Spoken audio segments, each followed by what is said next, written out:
This edition of Mac Voices could have been sponsored by you. Mac Voices is always looking for sponsors who appreciate our high-signal, low-noise approach to tech topics with an Apple focus.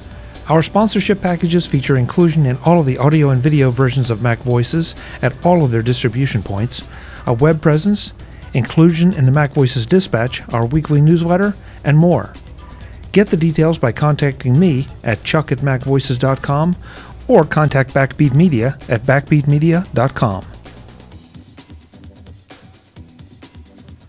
Welcome to the MacJury on Mac Voices.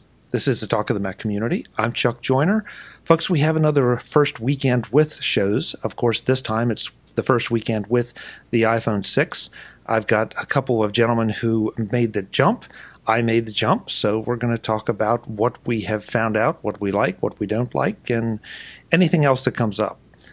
But of course, let's find out who's going to be telling you all about this. First up, a fellow Pennsylvanian, which I always love, Mr. Jim Tanous. Jim, it's good to have you back. Thanks for being here. It's great to be back, and this time I'm a phablet owner. I can say it. Oh, don't say that word. Oh. But yeah, it's great to be here, and it's always a pleasure. And just a little bit about me, for those who don't know, I run Tech Review. That's tekrevue.com. And it's a look at pretty much everything in the tech industry. A lot of Apple, but also Microsoft, gaming, stuff like that. So love for you to check me out there. And I'm also occasionally contributing to the Mac Observer, which I hope most of you know by now, one of the most venerable Apple sites on the web. Great. It's good to have you. I was especially anxious to have you, Jim, simply because you cover not just the Apple industry, but the larger tech industry, so you have a little more familiarity with the Android phones, the Samsung universe, and all that. So I think your perspective is going to be very valuable. Yep, absolutely. I'd love to talk about it. And if you don't say what we want, we just hurt you. Or the signal suddenly goes dead. Yeah.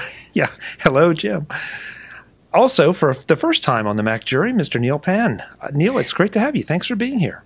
Great, Chuck. I'm really honored to be here. I've been a fan of your shows for a number of years and have listened to them all the time, and I'm just really thrilled to be here. For those who don't know me, my name is Neal Pann. I'm an architect from California, and I also have a architectural-focused podcast called the Archispeak Podcast, which is ARCHISPEK podcast.com.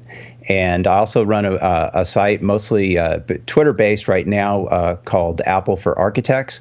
The goal there is to retweet and post stories about, in the Apple world that reflect around that architects would find interesting. So really appreciate you having me on, and I look forward to talking about the iPhone 6 first weekend.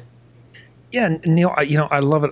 I love the fact that you have this little window into the Apple universe. I mean, obviously you have a general interest kind of thing, but you have a very specific focus on it.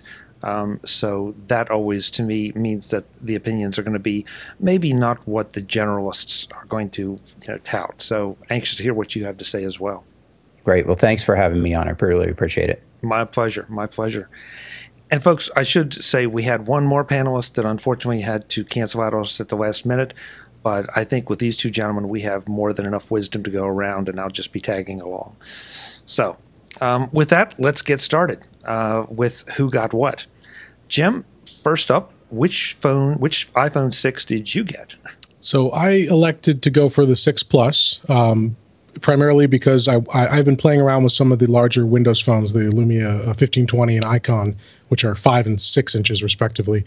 But I wanted to see what Apple's take on that larger phone was. But also, my wife, it was her chance to upgrade too, and so she went with the regular 6. So I knew I'd have a chance to have both of them in hand and kind of see how they're going. And in terms of the specifics, I got a 64 gig model, which is just more than enough space for me, and the space gray color. And if I remember correctly, you were on Verizon. Yes, we are Verizon here in northwestern Pennsylvania. Great. Okay. Neal, what was your choice?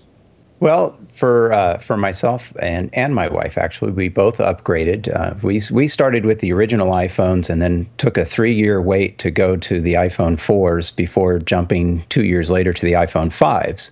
So this year it was upgrade both of them to iPhone 6s. And I didn't want to have the larger phone. I like a lot of people, printed out the kind of templates that were online, and just the 6 just looked too large for me. I still use mine mostly as my phone. It is actually our only phones. We don't have home phones, and as part of my architectural business, it is my phone. So it's my my internet communicator, and I need it to fit in my pocket and be a little bit more mobile. And the larger one just didn't really, or the 6 Plus, excuse me, just didn't seem to fit that. And then specifically, I ended up getting the space gray, and I went for the larger storage because I take a lot of photos with it. And so I've got the 128 gig. And which network? I'm actually on AT&T. Okay. So yeah, and that works pretty well around here for the most part. Yeah. And for me, I ended up with this. This is an iPhone 6 Plus, the silver one, AT&T, 128 gig. And it's been a little bit different because all my previous iPhones have been the space gray or a black face. So we'll talk about that in a little bit. How did you go about getting it, Neal? Actually, I had a really sad and interesting story. It started off, I had the AT&T site up. I had Apple's site up right at 12 o'clock here, West Coast time. And AT&T site, like a minute or two before 12, became active. And I thought, okay, great, I'll go ahead and order it. So I did. And then it took about another hour and a half later before I was able to get through, actually, through the Apple Store app on my phone, my iPhone 5, and I ordered my wife's phone. Now, the problem I had was that the language when I ordered it was a little unclear. It said, please enter the phone number for your account when I ordered my wife's phone on the Apple Store app. And so I put in my number. Well, what I didn't realize at the time was that I was putting in the same number for ordering both phones. And what happened was, by the next morning, I got an email from AT&T basically telling me that my first order was canceled because I'd ordered 2 phones with the same number. Ouch. So after a visit to the AT&T store that morning, I was still able to order my phone, but I had to use my wife's number, which basically meant that once I did get the phones on Friday, the one that I wanted, my space gray model, had my wife's number to it, assigned to it, and then the other, my wife's number had my number, or phone had my number. So after talking to AT&T, they said I had to just swap the SIM cards, which is like something I had never done in every iPhone I ever owned. And so I very delicately pulled them out, switched them, and that worked. Her phone was back up and running right away, and then my phone, as it turned out, took about 12 hours to actually connect to the data network, or the voice network, because even though it appeared, it said AT&T, it showed I had 2 or 3 bars, I couldn't make phone calls, iMessage, nothing through the phone until about 12 hours later. Wow. Well, at least it's back up and running now in time to get back to the business week. Exactly. Yeah. No, it was actually by Saturday morning. This all took place over Friday night. And then by Saturday morning, around 9 a.m. or so, it started to work again. Good. Jim, how about you? I think, if I remember correctly, you had a little smoother experience. Yes and no. And I want to speak directly to the audience if I can right now. If you're a Verizon rep and you're out there, pay close attention to what I'm going to tell you, because you have to improve the process here. Something tells me that was almost an intimidation thing, Jim. Oh, no, I'm not making any threats. I'm just making promises. Got it. Well, okay, so the last time I was on, Chuck, you made a gracious invitation for me to join you and wait outside at the Park City Apple Store down near Harrisburg. And I said, well, that'd be a great opportunity to, see you again and kind of hang out with the crowd. So I got up at... it was 3 a.m. here was when they went on sale. I got up about 10 minutes before that with every intention of getting on the Apple Store and doing one of those same-day reservation kind of things where I could make sure I got one at the correct store and then just go in and pick it up. Obviously, as we all know, the Apple Store didn't come back up. Apparently, they had the same team running the Apple Store for pre-orders as they did during the live stream of the iPhone event. So I'm sitting there for about 10 minutes waiting for this thing to pop up. Nothing's happening. So I hop onto the Verizon website. They had stock. Everything went fine. I just threw the orders in there. No problem. Okay, so much for that. Go to bed. I'm awoken at about 5 a.m. by a text message. It's an automated message from Verizon saying, please confirm this order. This is a fraud check. Text back yes or no if you made the purchase. So I text back yes. Go back to sleep. I get an automated phone call about 6:30 a.m. Did you approve this purchase? Press 1. Yeah, so okay, all right, I got it. Then at 7:30 a.m., I get I just dropped my son off at my parents' house where he stays on some days, and I get an email that says your order is on hold for a fraud check. You have to call us. So I call. I was on hold for an hour and 15 minutes. Finally get through, and it was like an upsell call. Like they claimed they wanted to verify my social security number, and I did. And then they asked me what kind of, did I want a case? Did I want any accessories? And I said, are you kidding me? No, just put the order in. And so finally it went through and it did arrive on time. But it was I mean, these are first world problems, let's be honest. But this was not a great customer service experience. And had Apple been open, I would have preferred to do my business directly through them. So Verizon, you got to fix that. That's not a good way to run business. I know you want to verify that nothing is fraudulent is taking place, but that was not a good way to start my iPhone 6 ownership on your network. Wow. This is interesting. It seems like nobody had a particularly satisfying experience. I was up with you, Jim, at 3 a.m. Trying to order the phone from Apple. I had, I think, 3 Macs and 2 iOS devices, constantly pounding, trying to get in.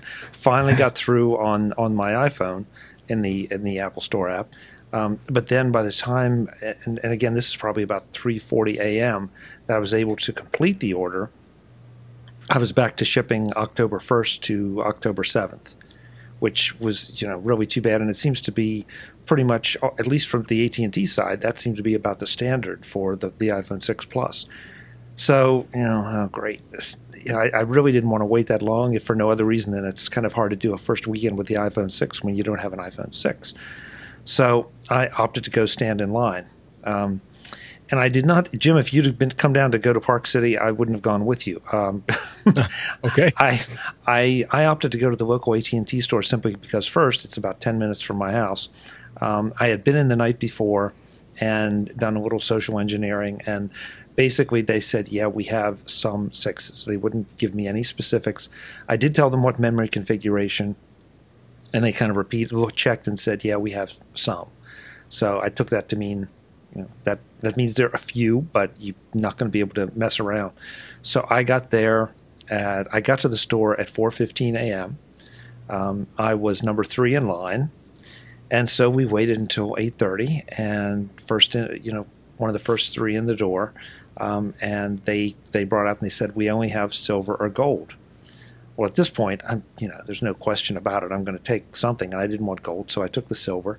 From that point, the experience, I have to say, was pretty smooth. Yeah, they made sure you knew they had cases, and they had this special package, that special package. You could get, if you bought an iPad right then, you could get $200 off. So they were some decent promotions, not great, but decent. But when you politely turned them down, they didn't push. So I walked out with my iPhone 6. So I have to say that, I've never been a fan of trying to do business through the AT&T site, just because it seems rather convoluted. But the local store has always been very good to me, and this time they came through again. I do know that by the time I checked out, which was about 8:40, that now the word had gone out that they had exactly 10 iPhone 6 Pluses, and they were all gone. Oh, wow. So, yeah. So that's all that store got. So it's interesting to see just how each of us handled it. So, but the funny thing is, now I have an iPhone 6 Space Gray on order from Apple that I can't cancel. Oh. Because it's already prepped for shipping or whatever the designation is, and they won't accept a cancellation. So I have to get a return when it gets here. Which maybe with both of them in hand, you may opt to return the Plus because as you know, the 6 or the Plus is pretty big. Well, and we'll talk about that a little bit as far as my personal experiences and what it's been. But yeah, I know I do have a 14-day return option at AT&T. and I don't want to abuse that. But on the other hand, that's sort of my thinking why I went with the Plus. I'd get that experience, and if it wasn't satisfactory, I was sure I could downgrade to the 6 regular size and not have a problem. All right, guys. So those are that's how we got to this point. First impressions. Like I'm going to say, what are your top 3? And Jim, I want to start with you because you and I have the 2 big ones. What are your largest impressions of the iPhone 6 Plus? Well, you got it right there. It's you take it out. I mean, we all saw the mock-ups. We saw the event. We saw the previews from the publications that had early access. But you don't really appreciate the size until you get it in your hand. And for me, having used a phone of even a larger size than this, it was still surprising because I don't expect to see iOS at this size. It's still, even a few days into it, feels almost unnatural, I guess, if that's a way to describe it. It's just it's a weird feeling, but it's big. But at the same time it's pretty svelte and it's pretty nice to hold. I'm not, even though they moved the power button, the lock button to the side, I think it's on the Plus, it's still too high to comfortably reach with one hand. So that was a little interesting. And first impressions of the actual using it, the camera's great. I love the 240 frame per second slow-mo. That's really nice. I've been experimenting with it and taking some videos, and that's something I think that a lot of folks are going to get some good use out of. The moving, and I'm going to jump in too with the Plus, and then we'll let Neal talk about the regular size. The power button move was something that I had not been aware of. So I went looking for it. It's like, it's not there. Oh, it's over here. Okay. And I have found myself accidentally pushing it occasionally. I think just because you can feel it, and so your natural inclination when it's something there just to push it. So that one, there may have been some good reasons. One thing I have found that, and it's a little bit difficult to explain without trying to demonstrate, but I find that when I hold it to my ear, I have to pull it farther down like this way to make sure that the speaker hole lines up with my ear properly than I felt like the iPhone 5S did. So it feels like it's almost partway off my ear and isn't blocking the outside sound to get the best sound from the phone. I don't know if that's really the fact or what, but that's just the way it feels. Other than that, it is big. I don't think that I don't believe it's comfortable to use with one hand. But then again, I was never that much of a one-handed iPhone 5 user either. So that has not been a big thing. Jim, I have to say, and I'll talk about this in a little while, but yeah, I'm with you. The camera is stunning. I feel like it's so much better than the 5S that I can't believe it. So, and again, we'll touch on that a little bit later. Neal, how about your first impressions of the 6, which is definitely bigger than the? Did you say you came from the 4? No, I had the iPhone 5. You had the 5. Okay. But that being said, I had the iPhone 5, but I've never had Touch ID, and so my first reaction really, it was Touch ID. It was just a pleasure to use. I was like, wow, this is really great. I can just log right into my phone. And the other thing, too, is that now I can keep my kids from getting into my phone because they don't have my fingerprints. So, but they still know my passcode, so I guess they could bypass it if they had to. But so really for me, it was Touch ID, but that's not necessarily something that's brand new to the iPhone, iPhone 6, that is. So my first impression, though, was the screen. The screen is just beautiful. It's so much brighter.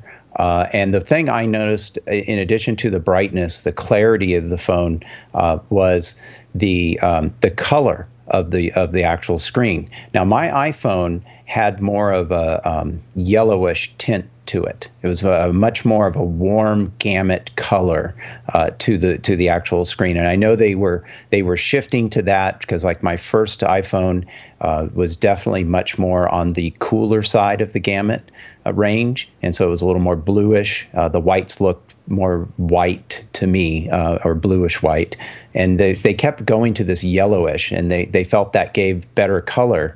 But for me, I didn't really care for it.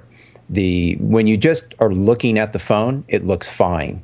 but when you compare it up against something that's really white, it looked yellow.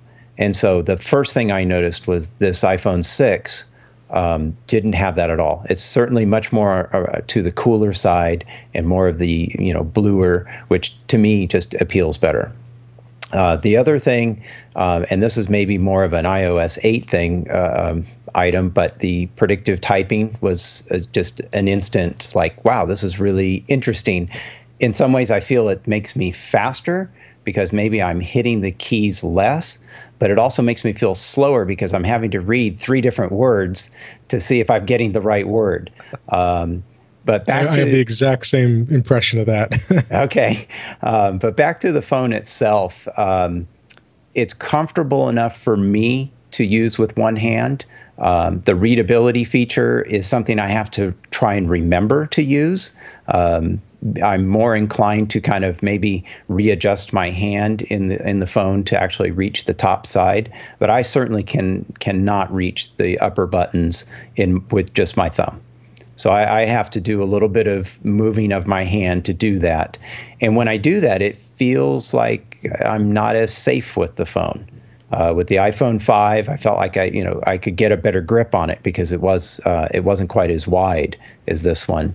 But I do think that moving the phones back to the kind of curved and edges around the corners does make it, and the fact that it's so much thinner than even the iPhone 5, that it makes it a little bit easier and more comfortable to hold in your hand. Now, that being said, my wife has a little bit smaller hands than I do, and she's given me the impression that for her, even the iPhone 6 is a two-handed device for her. It's not something that she feels comfortable using with one hand.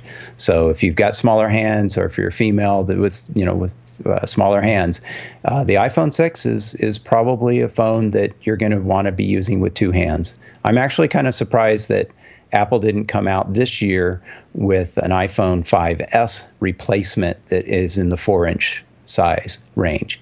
Something with the new design, the curved edges and everything, but in a 4-inch size range, and then offering maybe all 3. Now, maybe we'll see that next year because they have 5S is only 1 year old, but I don't know. We'll see. So that's kind of, my first impressions of the actual physical device itself. Now, I did opt for one of Apple's leather cases. And so the fact that the camera sticks out a little bit from the body of the phone doesn't really bother me, because I often set my phone down, and I was concerned with having that lens stick out, that would my phone kind of rock back and forth. And I have the case on it, and that, at least right now, is not a concern. Thank you. You kind of took the next question, because I forgot to mention that I did not get a case yet. Jim, did you get a case? No, I haven't picked one up yet, but after seeing some of those first drop tests, that's going to be on my list for this week. Yeah, Neal, it's funny you said that, because I forgot about, in my zeal to play with the phone, I completely forgot about the lens, quote unquote, sticking out. And as it ends up, it doesn't. It sticks out not much at all. In fact, if I really hadn't put my finger up there and really thought about it, I don't know that it does stick out. Yes, technically it does, but it's not this big hump out the way that maybe some of the photos make it look like. Right. I agree. It's probably not that big of a deal, although because the iPhone 6 Plus is a little bit bigger, it probably has a little less effect that it's going to rock back and forth or not sit flat. But with the iPhone regular size 6, I don't know. I can try it. I'll take my case off while we're talking and kind of give you an impression to see how that is. But it was a concern of mine. And plus, for myself, I just wanted to be careful. I set my phone down in the car in my cup holder all the time, so it's always hitting the edges of the phone. And just from a use case, I wanted to try and protect the edges on it. Yeah. I don't know, Jim, if you agree with this, but in looking at it and trying to look at it closely, it's almost like, let's just say, a regular camera lens, where you have the outer part of the lens, of the lens itself, not the glass, but the plastic or metal that is out around it and sort of protects it, and the lens is just sunk down in a little bit. Obviously not much, because the phone is so thin, but so the glass itself is not sticking out there to be scratched up or damaged directly. I mean, it doesn't appear to be. Plus, I believe it's sapphire covered, so it should be a bit more durable than we're used to on the front of the phone. Yeah, I'm not too worried about it. A number of phones have used this sort of protruding design, and it's not an area where a lot of people have problems with. And if Samsung and Nokia can master it, I'm sure Apple's design will probably be okay long term. But yeah, it does rock a little bit, and I'm more afraid of it maybe getting caught. If you set your phone down on an uneven surface, maybe that's the part of it that gets caught and scratched a little bit. But it's not a huge concern for me. I think a lot of people go without or with a case, and with the cases, any sort of thickness to a case is going to cover that lens, and it's going to protect it. So it's probably something Apple really didn't worry too much about, because for the most part, everybody's got a case. Chuck, I wanted to come back to the sleep-wake button. I've had 7 years of training myself to hit the top right-hand corner of my phone. And I would say over the weekend, my first impression is I probably reach for that first and then remember, oh, yeah, it's on the side. I will say this, though. When I try and hit the sleep-wake button, I'm holding onto the phone, and my other hand my other finger is usually right around the either up or down volume buttons. And so I will say the one thing that has happened to me several times is as I go to hit the sleep-wake button, I've actually, adjusted the volume at the same time. So it's more muscle memory, something I just have to think about. Okay, yeah, don't grip it and do that. It's kind of, or move my index finger down a little bit and then hit the sleep-wake button. So it's just having to retrain my fingers. Guys, is this an important thing, that it be a one-handed device or a two-handed device? Jim had made, excuse me, Neal, you made it sound like your wife, even with maybe the 4, was still seeing this. She was having to use two hands. With the 6, it is absolutely a two-hander. I know I'm struggling with doing one-handed, but as I said before, I'm not usually a one-hander for most things. I mean, for some things, sure, but not for most. I think for most people, it's going to depend on how you use it. I don't think there's anybody, even on this panel or listening right now, that we can say for sure, oh, this is a problem, you have to use it one-handed or anything.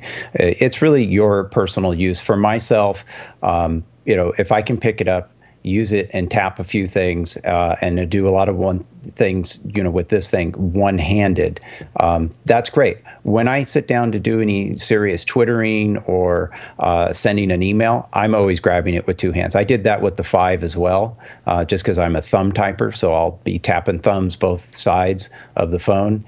And so for me, it's not that big of a deal, but it's something I'm noticing. And to be honest with you, Chuck, when I moved from the 3.5-inch screen of the iPhone 4 to the 4-inch screen of the iPhone 5, at least at first, I had the same issues.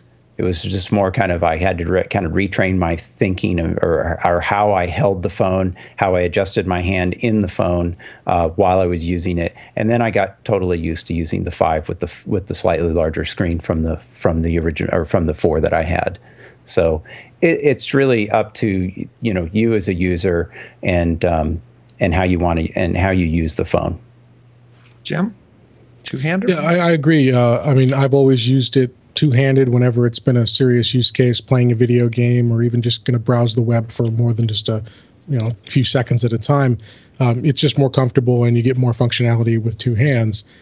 There are still plenty of use cases for me, and I think others, where a single-handed is good. You're on the subway, you got your bag, you want to just check your messages, check your email, and in that case, it's still pretty functional. You got reachability there, or you can sometimes you don't even need to reach to the top of the screen. But I think that we're moving away from that too. We've got a whole new class of devices, whether it's going to be Apple Watch or something like Google Glass, where those sort of little interactions throughout the day, your text messages or your directions, those are going to come to they're going to reach you via another method. And so you don't need to pull the phone out of your pocket just to see what time it is or see who texted you. No, we're not there yet. I mean, Apple Watch is a first-generation product that we've not seen in the field yet, and Google Glass has had its share of problems in getting going. But I think we're heading there. So I know that there will be people who are concerned. Even my wife, who went from the 5 to the standard 4.7-inch 6, thought it was pretty big, and it's going to take her some time to adjust. And I think last time we were on with Kelly Guimont, who said she thinks even the 5 was too big, and she wanted to go back to the smaller one even. So that's going to be there, and maybe Apple will come out with a smaller phone in the future. But I think if you're going to use the phone, use it with two hands, because that's the best way to use a phone of this these days, a large smartphone. And in not too long from now, we're going to get to a point where another type of device is going to be giving us those smaller, quicker interactions. Yeah, I think that developers are going to have to look at this, and I sincerely hope that they're going to have a switch to flip it for right-handers or left-handers. But I think that if they're smart, and I'm not a developer, so developers, you may tell me that I'm all wet, but I think it's going to make sense to group certain frequently used controls down in one corner or the other, depending on whether you're right or left-handed, so that the thumb can easily get to them. I mean, the keyboard's going to be the keyboard. I get that. But, as far as touch controls, I think that it's going to behoove you to figure out how to make them a little more accessible to the thumb, depending on what your application does. Well, maybe Apple needs to rethink how they organize their icons on the phone, because if you don't have the entire page, their screen filled with icons, then it's always the bottom that's empty. It'd be kind of nice if we could fill from the bottom up or something. Now, since we have these larger phones, if I could actually have some icons closer to the bottom and leave the top kind of empty, it would maybe be a little bit more functional. That's interesting. Do you think there's anybody out there that really does not have that many apps somewhere that actually has empty spots on the home screen? Well, maybe not their home screen. I'm kind of the one of these strange people that leave the home screen, the first screen, alone. The way Apple has it set up is I just leave that alone. And then the second screen is typically the way I set up my device. So that's really kind of my customized home screen. And then I leave all the Apple apps on the front, the way they have it. I don't know why I do that. It's just the way I do it. So I'll maybe flip back and forth. But once you get a number of apps, I always like to leave a couple spaces on the bottom, just because if I add an app, I know where it goes. If you add an app, it's going to throw it off to another screen or several screens down the phone, and so it's like, oh, where did that go? And I'm not a big user of searching for apps on my phone. I like to see it and look at it, find it, and then tap it. Interesting approach.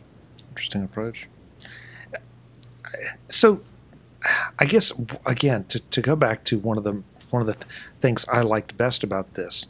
And I don't know what tests you did or whatever, but the camera was just amazing. And there were two things that really struck me. The first one, because I went to a couple of my favorite places to check out the new video equipment, new phones, new cameras. The first one, Friday afternoon, or really Friday evening, I went out on the golf course and shot some video of my golf swing, and some friends. Now, they wouldn't sign the model releases, so they don't want their swings broadcast. I'll take one for the team, and I'm going to insert in here the slow-mo video. And folks, I'm hoping that it will translate through the encoding for you so that you can appreciate it. But if it doesn't, I've got to tell you, that slow-mo camera is just unbelievably smooth. And I mean, to me, if you are a football coach, a baseball coach, a golf professional, any place that you need to study, the human technique in sport or anything else, this is going to be just absolutely essential, because this is like anything you've seen or better on TV at 240 frames per second. It's unbelievable. So that was the first place. The second thing, then, Saturday night, I went to see my buddies in a rock band, and I tend to like to be down in the front row, so I can get a good view and everything. And two things happened here. First of all, in situations where I could never get a decent picture before, I was getting great pictures and catching a lot of movement and freezing it. with an iPhone, where before, if I didn't have some kind of mirrorless camera or something a lot more dedicated, it wouldn't have any luck. And you can see a sample of it in my Twitter feed because I did post something that night. But the other thing, too, I shot some video. The video came out great, but down in that environment, you have, kick drums and a lot of bass, and it always overloads most video. There's always a clipping or it just turns into a dull roar. And for what it is, there was none of that. I mean, it got a lot of good sound, and again, I'll put a little clip in here so you can appreciate some of it. But don't misunderstand. You're not going to be thinking that it's a live album or anything. But for what it was, it's great.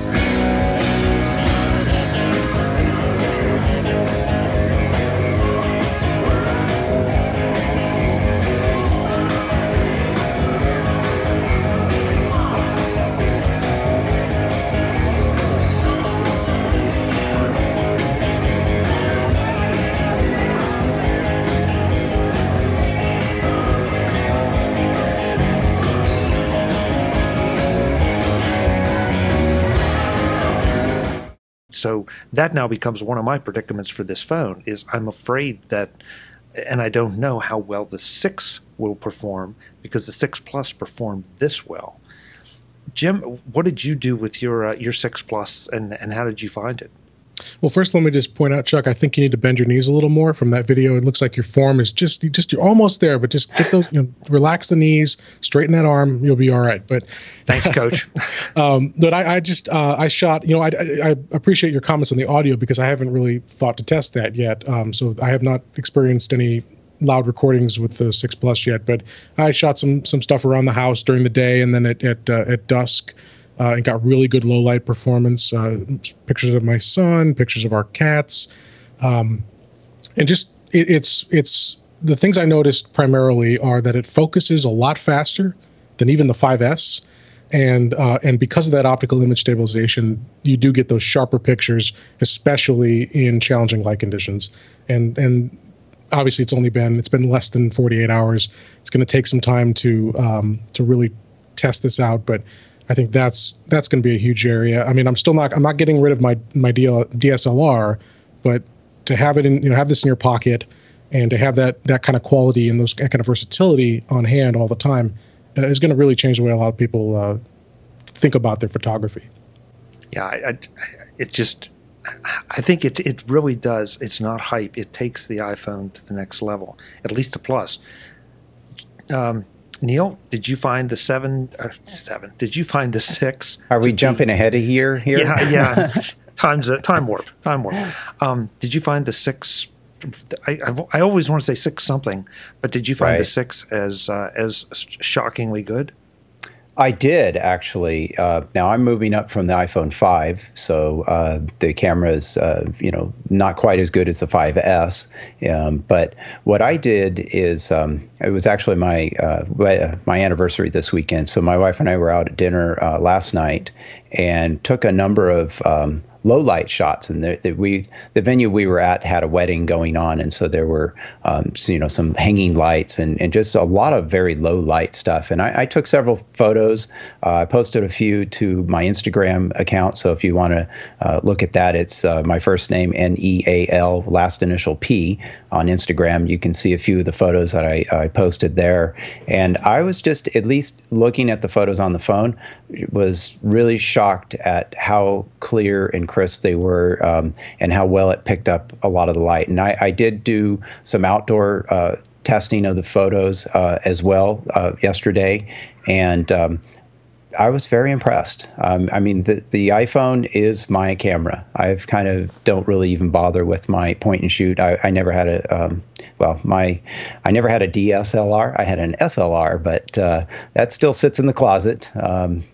And this really is my phone. And I haven't had an opportunity to try the slow motion out, but going back to something you were saying, Chuck, about being, if you're a sports coach or the video that you shot of your golf swing, I am a runner. And so one of the things our running coach does is he'll take video of us running to check our form and such. And so, having a camera like this would just make his job so much better, because it's really hard to take the video that he normally shoots and slow it down to the point where we could actually see, everything's very grainy every time he hits pause or something. And so with a phone like this, he doesn't even need to buy a fancy camera at all. I mean, it would work perfectly for that. So, in fact, I need to try that. Maybe I'll have my wife take some photos of me running or some videos of me running, and we can see how that looks. But I think it's going to be fantastic for stuff like that. Yeah. Cue the Chariots of Fire soundtrack. Exactly. And just, because I am a runner, one of my concerns is, as soon as I upgrade a phone like this, is, okay, well, I'm running this weekend. How am I going to do this? And I was also concerned about the size. I usually will wear the phone on my arm when I'm running. And so, like Friday night, after I had the phone, I actually went over to a store and found there was a Griffin made an armband, and they had it on the store shelves. And so I was able to pick up an armband for my wife and I, and it performed great. I mean, it fit very well for the phone. And I will say it was a little snug I tried it once with the case on, and it was really snug getting it in and out. And so today when I ran earlier, I actually took the case off and slipped it right in. And I was surprised how it wasn't a problem. I was thinking that this bigger phone would be a problem when I'm running, and it really wasn't. It just wasn't a problem. So I was very happy to hear that, because or very pleased to have that experience, I should say, because I was really concerned, like, wow, is this thing going to be too big to keep on my arm when I'm running? And it really wasn't. That's good. I did notice one. Well, we'll get into things maybe that we didn't like so much, but one thing that all the cases were. There were the protective cases, of course. I know that they did have a couple, and they sold out before I could even really think about it. Basically a bumper case from a third party. But the one thing I missed already just in handling the phone on a regular basis is I had a zero chroma case for my iPhone 5S with the little kickstand. And that case is so well built that it adds hardly any thickness, but it does give you the kickstand option. And with this phone, I think I'm going to find myself wanting to watch more video, wanting to sit it down in front of me in places that I'm not comfortable pulling out a full-size iPad. And it'd be nice if I had that little kickstand. So that's something I haven't seen yet, and I'm really hoping that somebody brings one out and does as good a job as Zero Chroma does in keeping it thin. Because unfortunately, so many of the cases that I saw, I mean, they've joked about this thing being like a pie plate. Well, they look more like pie plates. They're just so big, and frankly, the ones I saw were so bulky that I didn't want to put them on this phone. Yeah, that going back to our first impressions, that was another one of my very first impressions, was this phone is so thin. And I know it's a little bit thinner than the Pluses that you guys have, but I was just blown away. It is so thin. And then just to the aesthetics of the phone, this is the first iPhone since, say, the 3GS that harkens back to the original iPhone. The original iPhone had an aluminum case around the back. It had the curved edges. Now, granted, it's not exactly the same, and it's certainly much, much thinner than the original. But this is the first phone that really, at least on a physical, appearance level, really kind of draws a lot of influence from the very first iPhone. So, Jim, was there anything that you didn't like about the iPhone Plus in the first few days? And recognizing, of course, and I think you were the one that said it, that we're both having to undo at least a year, maybe two, of training ourselves to, hit this button this way or that button that way, to thumb type or reach over and, hit that application. And I'm personally trying to, not bias myself that way. But was there anything that struck you as this is not as good, or I wish they had done something different? Okay, so prepare your inboxes for the hate mail. My impression, and this is more about software than hardware. I think this is good hardware. I don't think it's spectacular because the market has seen very, very good phones at this size, but it's very good hardware. On the software, I don't want to call it lazy, but it feels like iOS 8 it was kind of a Band-Aid to accommodate this phone, and they had plenty of time. I mean, they knew what their pipeline was like, and I would have thought that if they were going to move to a phone this size, if they were going to drastically change the form factor of their marquee product, that they would have maybe used that as an excuse to drastically also rethink iOS. Because, we've had a lot of changes, and iOS 7 was a big change, and there's some great stuff in 8, but it's basically the same formula as it was in 2007. Rows of icons and menus, software buttons, things like that.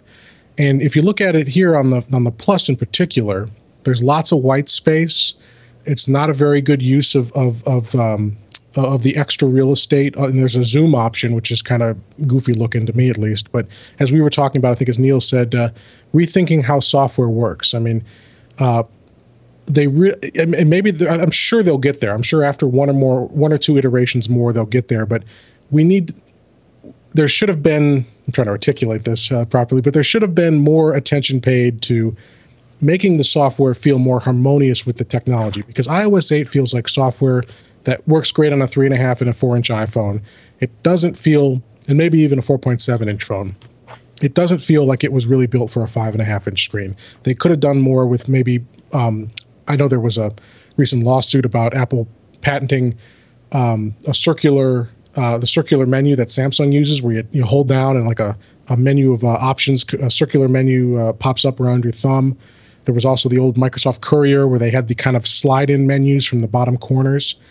Rethinking interaction, rethinking screen layout. They really could have done more, and they didn't there. So if I'm looking at the phone and I'm seeing all this white space, and I'm seeing some things that just aren't quite right.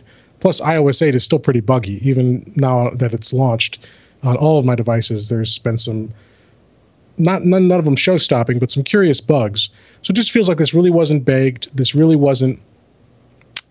I would have expected more from such a monumental shift in their strategy. And like I said, I'm sure they'll get there.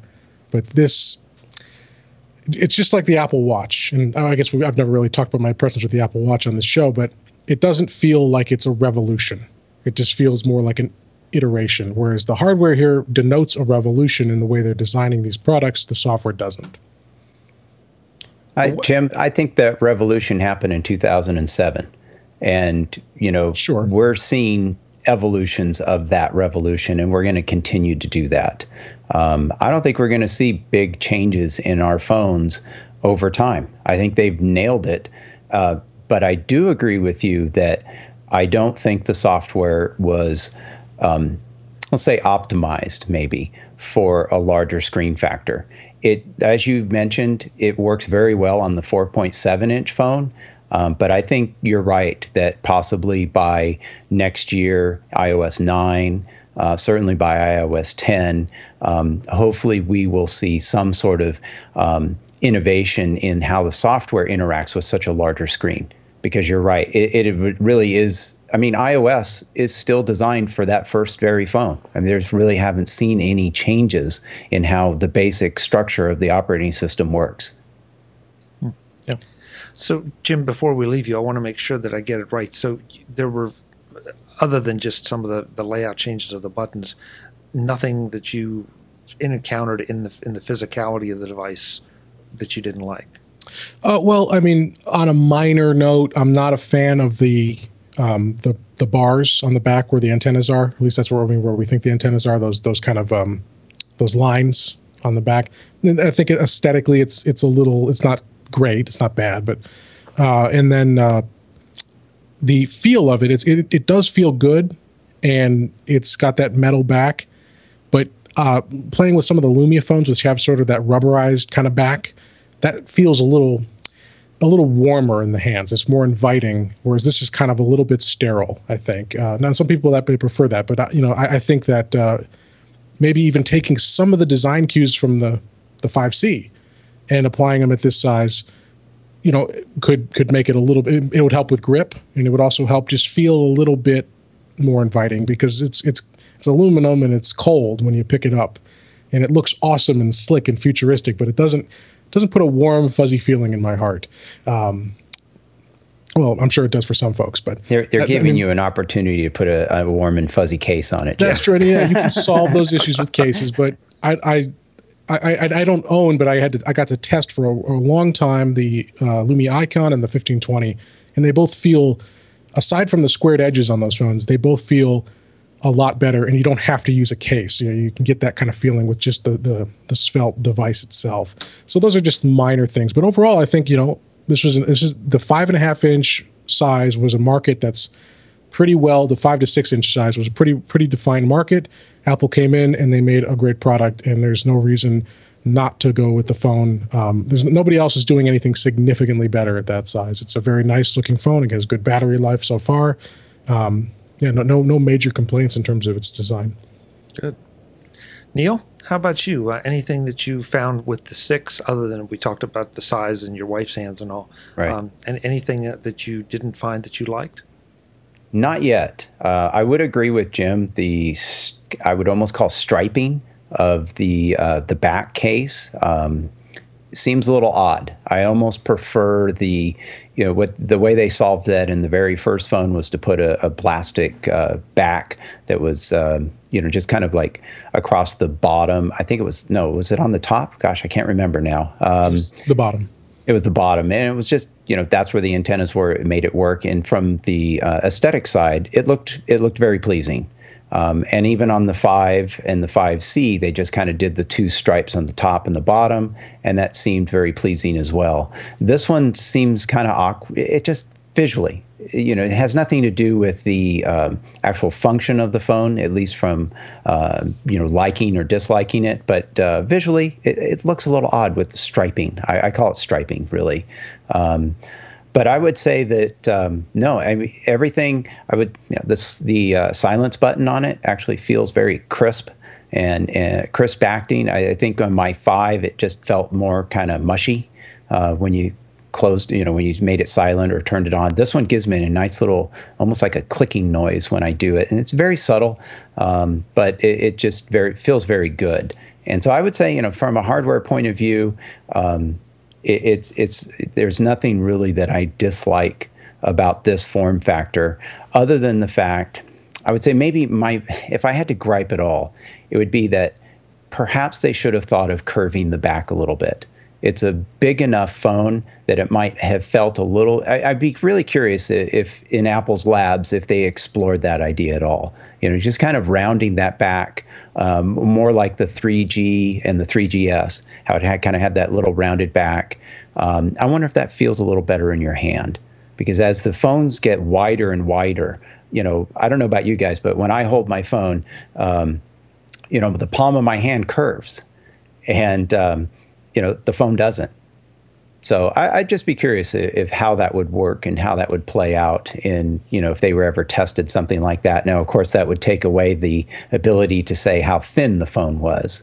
So, but as these phones get larger and larger, and especially the 5 or the 6 Plus, I would ask you guys, how does it feel when you're holding it in your hand? Does it feel a little awkward that it's this giant flat thing behind, in the palm of your hand?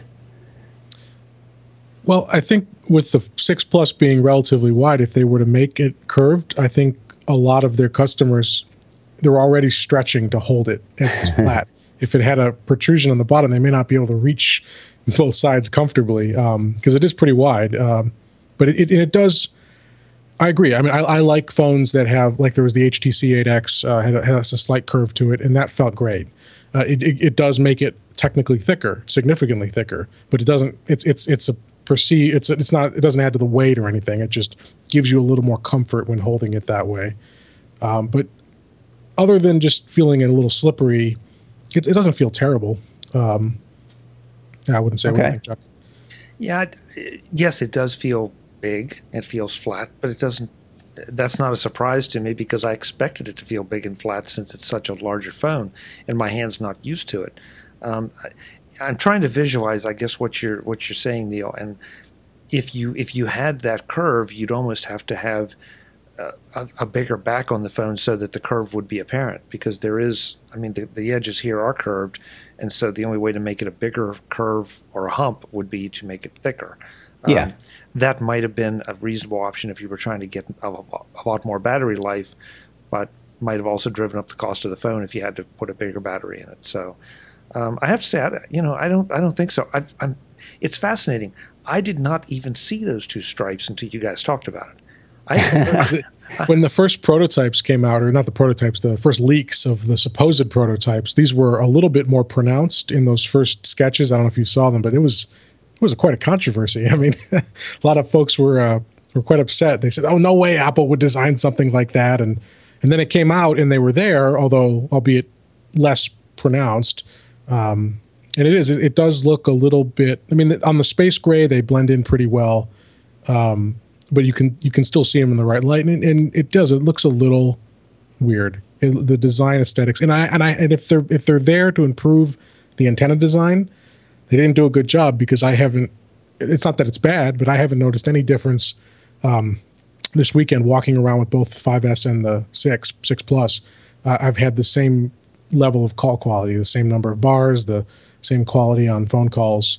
Haven't had an issue there, so I don't know exactly what the mindset was in that design, but obviously they felt they needed them, because usually they try to minimize any type of variation in the design.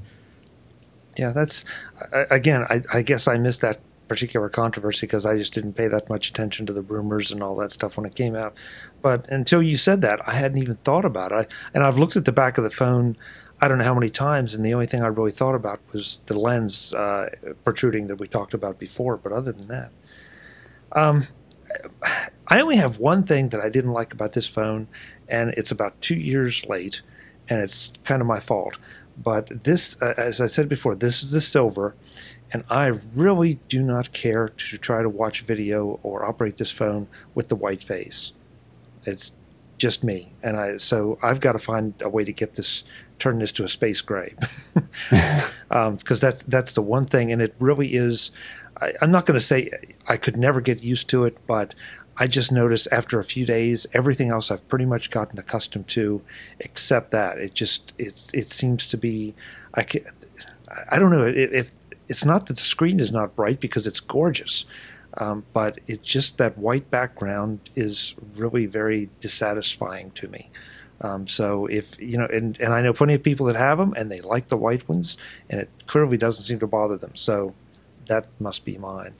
Other than that, the training yourself not to hit that power button the way it had, that's okay. I've got a car mount, and this fits fine in the car mount, which is great. I must say that using maps to get to different locations has been a pleasure because of the larger screen. It's a lot easier to glance down and kind of see what's going on when you're driving. You're not supposed to do much of that, but you got to do that. Other than that, depending on your pocketbook, I think this is a great phone. I really have been super happy with it. Well, I was very happy with my iPhone 5, and if I really had to, I could have easily gone another year and not upgraded. But I'm thrilled to have upgraded to this phone. The screen, the size. Over the years, we keep doing more with these phones. When the very first one came out, there was a dozen apps on there, and there was no app store. And over the years, we've continued to add features and functions, and then developers have added abilities to these things that they really have become our personal computers in our pockets. Much more so than when we first received it, and it was like the phone. The phone almost seems like a secondary function of it now. And so it's really become the center of everybody's lives. I mean, we see the shots of people on the train, and all they're doing is looking down at their phones, right? So it's such an important device that we have. And so for me personally, making that experience and that use of the phone is really important, and much more of a pleasure using the 6 than using my 5. The screen size itself, the Touch ID feature, now that is not necessarily unique to the 6 because the 5C had it. And I'm also very excited to use, and something we haven't talked about tonight, is the NFC function. We're maybe a month out from being able to use that, but we do get our prescriptions at Walgreens, and they are going to support that. So I can't wait to walk into my local Walgreens here in maybe another month and use Touch ID and the Apple Pay system.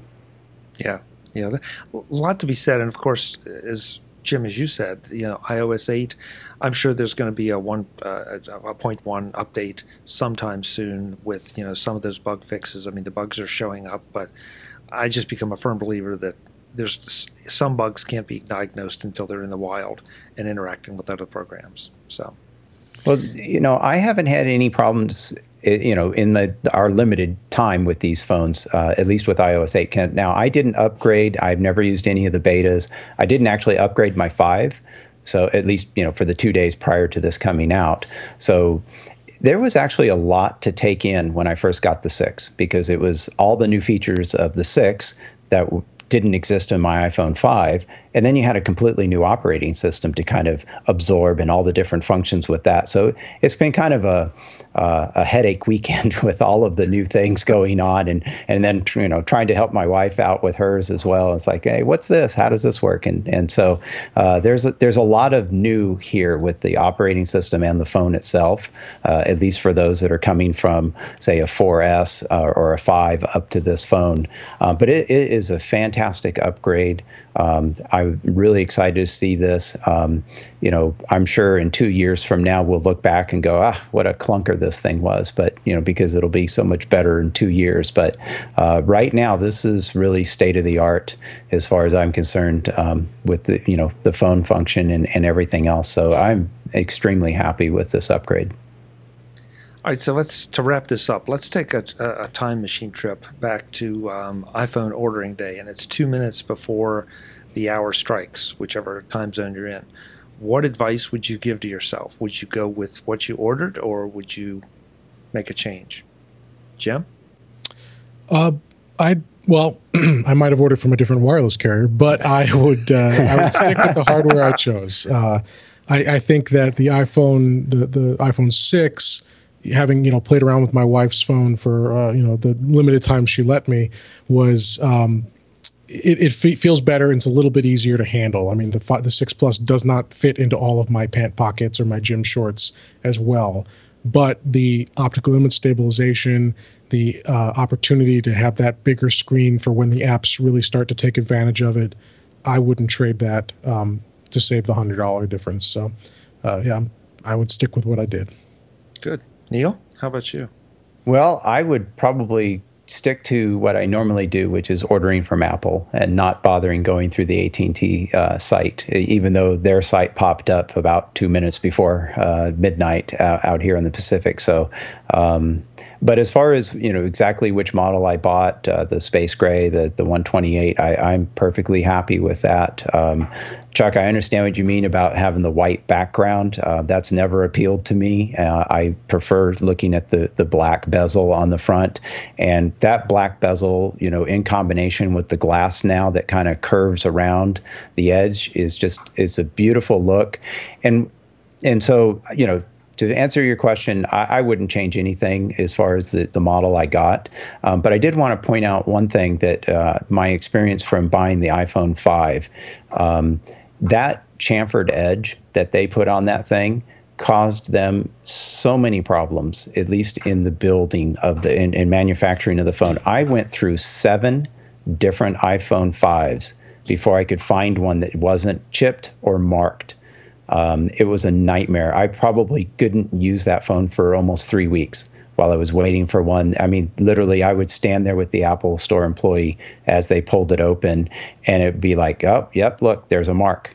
And so it was a nightmare. So I think probably, one of the reasons they changed to this and they brought that glass to the edge in the iPhone 6 was to get around some of the manufacturing problems they had. Now, clearly, they fixed those as they went on, but I think this phone's going to hold up a bit better on the scuffs and marks because it doesn't have that flat edge and the very hard corners and edges on it. So I think they did a great job in the design of this phone, and I'm really super pleased with it. And I wouldn't change anything from my ordering other than, fortunately for me, I only had to get up I stayed up till midnight in my case. I didn't have to set an alarm and wake up at 3 a.m. like you guys. West Coast wimps. As you can tell, it's still sunny for me outside here. So yeah, and you don't rub it in at all, Neal. Thanks a lot. Absolutely. If I were to go back, I think I would reassure myself about trying the larger phone, especially for the camera. I don't think that saving the $100 just on the camera, that would sell me right there. I'm hoping that I can get as comfortable as I want to with the larger form factor, maybe by experimenting with cases and just using it. The only mistake that I made, and I would tell myself, is, go with the space gray. But that's a very personal choice. If you're happy with the white face and you like it, great, good for you. Other than that, no. I might load up another iOS device or two with the App Store trying to get it a little faster, but other than that. Well, guys, it's been enlightening. Thank you so much for sharing your experiences. I'm sure we will revisit this topic in the future as we all get a little more experience with iOS 8 and with the iPhone 6. Jim, great to see you. Thanks for being here. It's my pleasure. Thanks for having me. Neal, welcome. How do the black robes of the MacJury suit? Oh, this was fantastic, Chuck. I really appreciate you inviting me to participate, and look forward to hopefully doing it again soon. Good. Well, you're on the list now. Like it or not, you'll be getting the summons. Yeah, that's. I look forward to it, Chuck. Good. Folks, we hope we've given you some things to think about, good, bad, or indifferent. If you haven't bought your phone, or if you have and you're still within the return period, maybe you want to go one direction, maybe you want to go another. But I don't think that no matter which direction you go, I don't think you're going to be unhappy with your iPhone 6. Until the next time, I'm Chuck Joyner. This is MacVoices. Thanks for watching.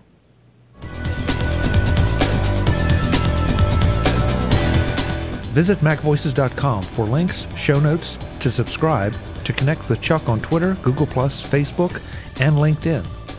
Subscribe to our weekly newsletter, the MacVoices Dispatch, to stay up to date on all the latest MacVoices news from our front page or at MacVoices.com/newsletter. Advertising and sponsorships handled by Backbeat Media at BackbeatMedia.com. Bandwidth provided by CacheFly at CacheFly.com.